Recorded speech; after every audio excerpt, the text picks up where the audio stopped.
everybody, I am Liz and today I am here to do a book review of Children of Blood and Bone by Tomi Adeyemi. This book has been raved about by so many booktubers. Everyone has their own 2 cents on the story, whether they liked it, didn't like it. Most of them liked it because it was their favorite read of last year.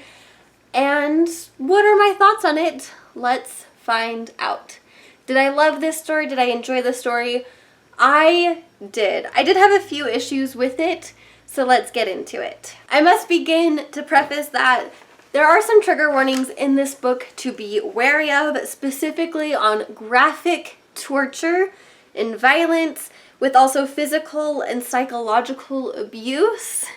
So be very wary going into this book that it hits some really hard notes and topics, especially when it comes to discrimination, prejudice, especially with the way you look, and all of that stuff. The synopsis of the story covers an empire completely wiped out from all magi. All magic has been killed, dead, locked away from this world, and in the aftermath, it leaves the children of these magi into lesser beings as slaves.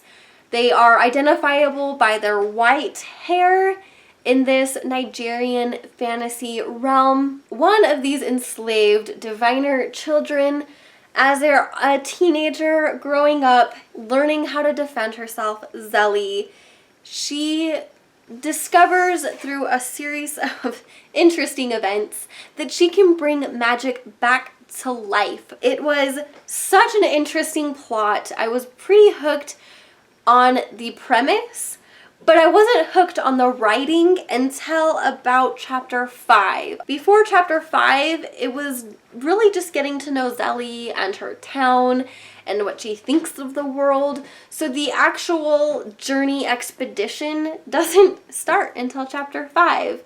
And so I really had to push myself to get that far. It could have been a pacing issue, but like I said, after that, I was completely hooked. There is a hate to love trope in the story that I felt was poorly executed.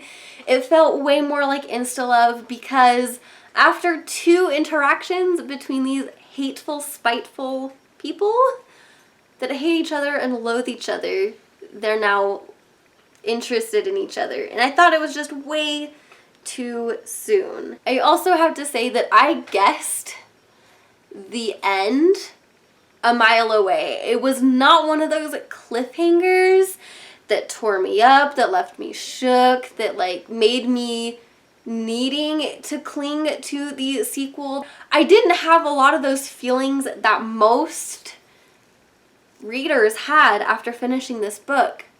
I definitely want to read the sequel and everything else, but I don't have this need to read it.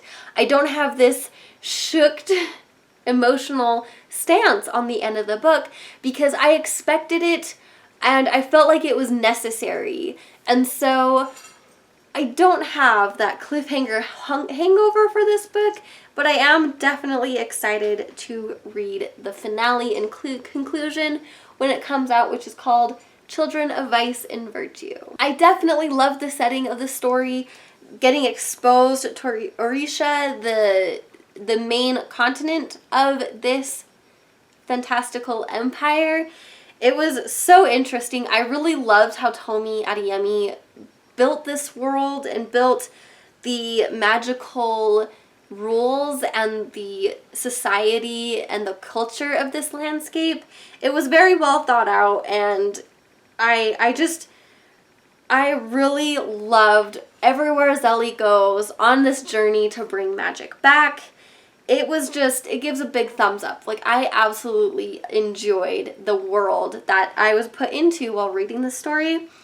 And like I said with the characters, Zelly is our main character, and I didn't really connect with her, and she irritated me up until the second half of the book, potentially the last third of the book. That's when I really got to see her one-on-one and see her motivations and why she does what she does.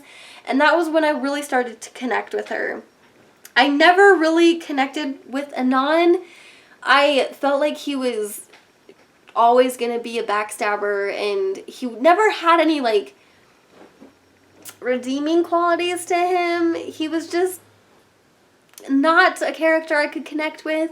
And so like the main characters of the story I struggled to connect with. The side characters, on the other hand, I adored. I grappled onto them and took them under my wing, and I wanted to hear more of their story, which is Sane, Zélé's brother, and Amara, which is Anon's sister. Those I absolutely loved. If they weren't the secondary main characters, I probably would not have enjoyed this book nearly as much as I had ended up by the end.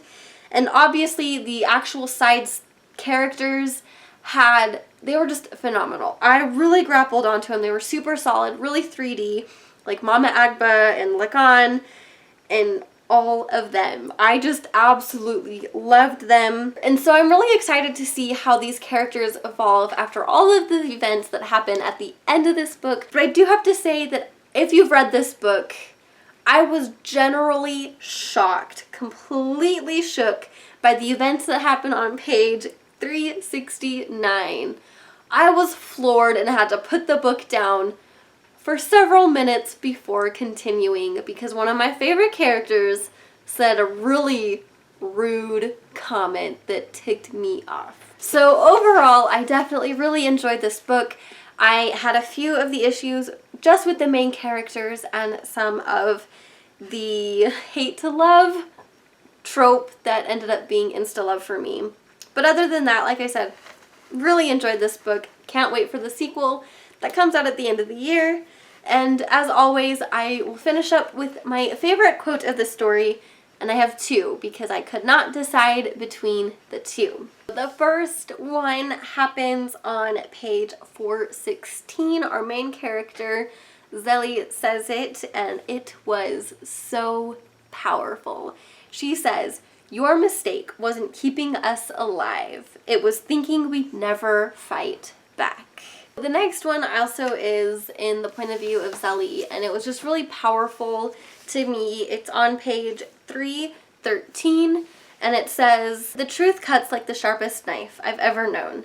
No matter what I do, I will always be afraid."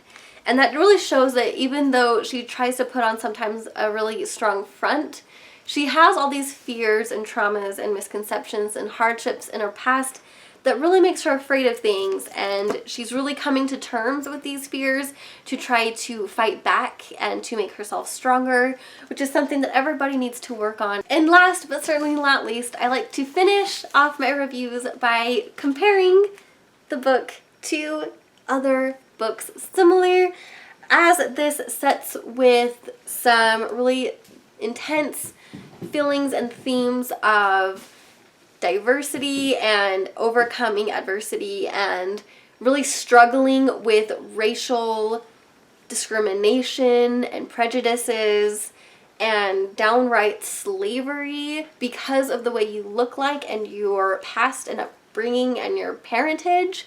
I thought that this was just some really intense themes. It also is a Nigerian fantasy, and I don't know any other Nigerian fantasies, so if you have one, please let me know down below. As it has a chosen one trope with a lot of talks on discrimination, there's a lot of myth and magic in this book, and also a hate to love trope. I would love to get some amazing recommendations from you guys in the comments down below for anything that fits in these solid points. I know that books like The Kiss of Deception and the Grisha trilogy, those ones have some really amazing chosen one tropes with a lot of myth and magic. There's also a book I read a while ago called Tankborn that really fits the bill when it comes to discrimination and really dealing with hardships just because of the way you look and your upbringing. So those are some fantastic stories that I feel are similar to this book, but might not quite hit everything quite on the note. So if you have something very similar to Children of Blood and Bone, please let me know in the comments down below. And as always, I hope you enjoyed this review of Children of Blood and Bone by Tomi Adeyemi. If you haven't read it, I hope it clarifies whether you want to read this book or not. And also, I hope that if you did read this book, that you would let me know in the comments down below what you think and feel about the story. Did you like it? Did you not like it? And why? Please tell me in the comments down below. Give me some thoughts and feelings about your favorite and least favorite scenes. And until next time, please remember to give this video a thumbs up if you liked it, and subscribe if you're new to my channel if you want to watch more of my content, as I post every Tuesday and Friday. And I really do love you guys. I hope to see your faces again. I love your support and interacting with you guys in the comments or my other social medias. So I hope to see your faces again soon. And I love you guys. Thank you so much for watching. Bye!